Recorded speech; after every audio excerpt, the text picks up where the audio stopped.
ke videonya, terlebih dahulu kita harus tahu nih apa itu suara demokrasi dan apa saja penerapannya. Untuk itu, yuk kita simak videonya.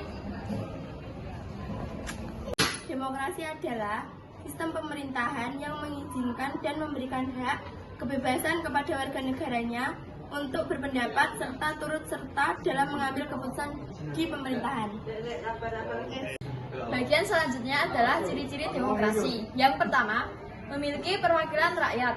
Dua, keputusan berlandaskan aspirasi dan kepentingan warga negara. Selanjutnya, untuk yang ketiga, menerapkan ciri konstitusional. Yang keempat, menyelenggarakan pemilihan umum. Dan terakhir, terdapat sistem kepartaian. Macam-macam demokrasi adalah yang pertama, demokrasi parlementer. Yang kedua, demokrasi langsung. Yang ketiga, demokrasi tidak langsung. Yang keempat, demokrasi Pancasila. Yang kelima, demokrasi presidensial. Dan yang keenam, demokrasi liberal. Selanjutnya adalah tujuan demokrasi. Yang pertama, kebebasan berpendapat. Yang kedua, menciptakan keamanan dan ketertiban. Yang ketiga, mendorong masyarakat aktif dalam pemerintahan. Yang keempat, membatasi kekuasaan pemerintahan. Dan yang terakhir, mencegah perselisihan. Berikutnya adalah prinsip-prinsip demokrasi. Yang pertama adalah negara berdasarkan konstitusi. Kedua adalah jaminan perlindungan hak asasi manusia. Ketiga, kebebasan berpendapat dan berserikat. Keempat, pergantian kekuasaan berkala.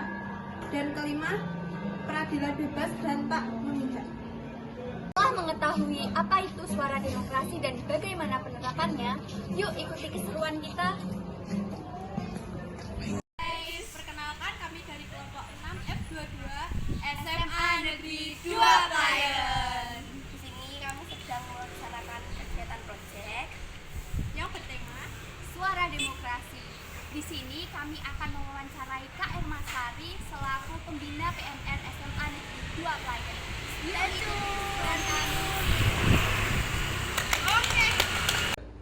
Assalamualaikum warahmatullahi wabarakatuh, Kak. Maaf mengganggu waktunya sebentar. Kami dari siswa-siswi SMA Negeri 2 Klayen kelompok 6 F22 izin ingin mewawancarai Kak Irma Sari mengenai suara demokrasi di lingkup organisasi PMR SMA Negeri 2 Klayen. Apakah Kakak bersedia? Terima kasih atas kedatangannya teman-teman. Mohon izin kenalan dulu, nama saya Irma Sari. Saya relawan PMI Kabupaten Gede, pembina PMR SMA 2 Klayen.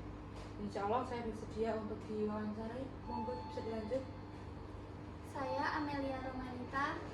Saya Siti Sandia. Saya Agenda Putri Wahyuningsi. Saya Anissa. Baik. Terima kasih atas kebersediaannya, Kak. Kami memiliki beberapa pertanyaan. Saya mulai dari pertanyaan yang pertama. Oke? Yang pertama, apakah di dalam organisasi PMR SMA Negeri 2 Klayen sudah menerapkan demokrasi dan apa saja contoh penerapan demokrasi tersebut? Oke, izin saya jawab. Kita sudah melakukan atau sudah menggunakan demokrasi jenis voting. Jenis diskusi juga ada. Diskusi itu digunakan untuk penyelesaian suatu permasalahan, baik tugas piket UKS maupun tugas jaga apel ataupun patuh. Seperti itu. Baik. Lalu pertanyaan yang kedua, apakah dalam organisasi tersebut sudah menerapkan suara demokrasi dan apa sistem yang digunakan dalam pemilihan kepengurusan tersebut? Saya jawab Mbak Anggita, sudah juga, yaitu lewat voting untuk memilih kepengurusan. Nah, itu digunakan, kita memilih kandidat yang bersedia untuk jadi pengurus, kemudian teman-teman PMR untuk memilih dari calon kandidat tersebut. Untuk selanjutnya, apakah pelaksanaan suara demokrasi berupa pemilihan kepengurusan PMR tersebut terdapat kendala? Mbak Dinda ya? Ya. Oke, saya jawab Mbak Dinda. Pasti ada kendala, tapi alhamdulillah sedikit kendala, yaitu ada anggota yang tidak memilih dalam artian golput, dan ada juga yang sudah terpilih tapi tidak mau menjadi pengurus. Seperti itu kendalanya, Pak. Yuk. Miss, bagaimana cara mengatasi gejala tersebut, Kak? Oke, Mbak Nisa tadi ya? Ya. Oke, Mbak Nisa, ini kemarin saya mengambil kesimpulan atau cara penyelesaiannya yaitu kita melakukan voting ulang. Voting ulang yaitu dengan kandidat yang sudah dipastikan apabila terpilih menjadi pengurus dia bersedia untuk jadi pengurus.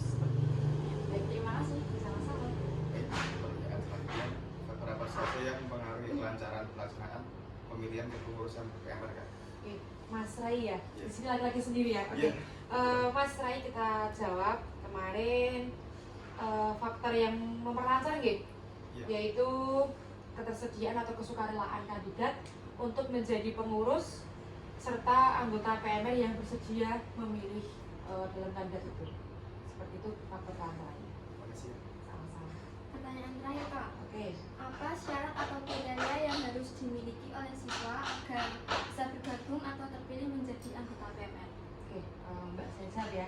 Oke, kriterianya atau syaratnya yang harus dimiliki simple, semua orang masih bisa tapi jarang-jarang. Oke. Yang pertama ada minat dengan kesukarelaan. Yang kedua mendapatkan izin orang tua. Kalau tidak mendapatkan biasanya susah untuk berangkat eksanya. Terus yang selanjutnya bersedia mengikuti kegiatan atau rangkaian ekstra PMR.